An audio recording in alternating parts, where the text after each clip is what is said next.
नागपुरात आज राष्ट्रीय स्वयंसेवक संघाचा शताब्दी वर्षातील विजयादशमी सोहळा। सरसंघचालक मोहन भागवतांच्या हस्ते शस्त्रपूजन।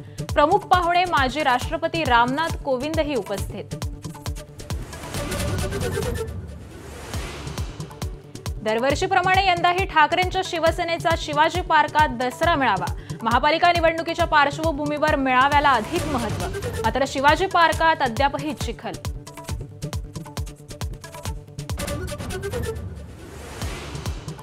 मुंबईच्या नेस्को सेंटरमध्ये शिंदेंच्या शिवसेनेचा दसरा मेळावा। पूरग्रस्त भागातील शिवसैनिकांनी येऊ नये अशा एकनाथ शिंदेंच्या सूचना। खुल्या मैदानात मेळावा टाळत ते पैसे पूरग्रस्तांना देणार।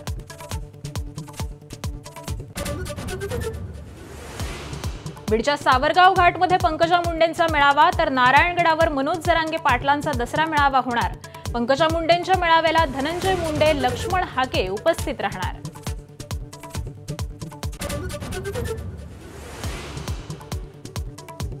आज 69वा धम्मचक्र प्रवर्तन दिन। नागपुरातील दीक्षाभूमीवर बाबासाहेबांचे असंख्य अनुयायी दाखल होणार। बाबासाहेब आंबेडकरांनी दीक्षा घेतल्यानंतर धम्मचक्र प्रवर्तन दिन साजरा करण्याची परंपरा।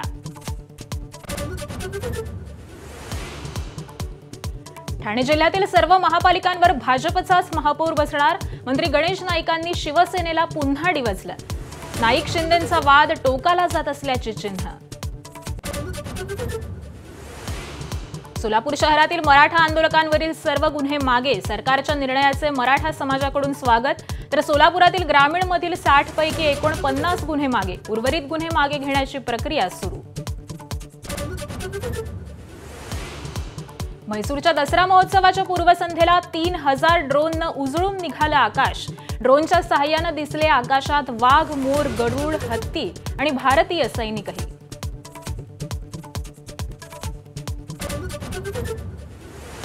सप्टेंबरमध्ये 36 पैकी 13 जिल्ह्यात सरासरीच्या 200% जास्त पावसाची नोंद, तर 10 जिल्ह्यात 150% जास्त पाऊस।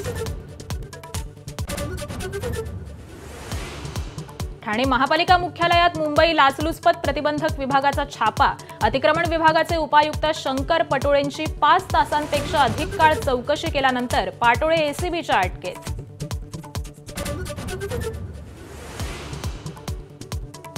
आज महात्मा गांधीजींची 156वी तर लाल बहादूर शास्त्रींची 121वी जयंती। देशभरात अनेक ठिकाणी विविध कार्यक्रमांचं आयोजन। वर्ध्याच्या सेवाग्राम येथील आश्रमात देखील अनेक कार्यक्रम होणार।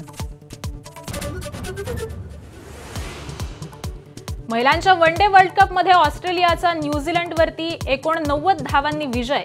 326 धावांचा डोंगर उभा करून किवीजना 237 धावांवरच रोखलं। कांगारूंच्या ॲशले गार्डनचे शतक।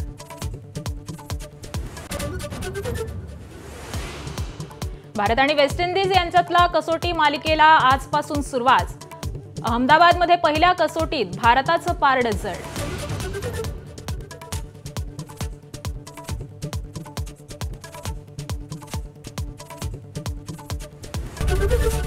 एबीपी माझा, उघडा डोळे बघा नीट।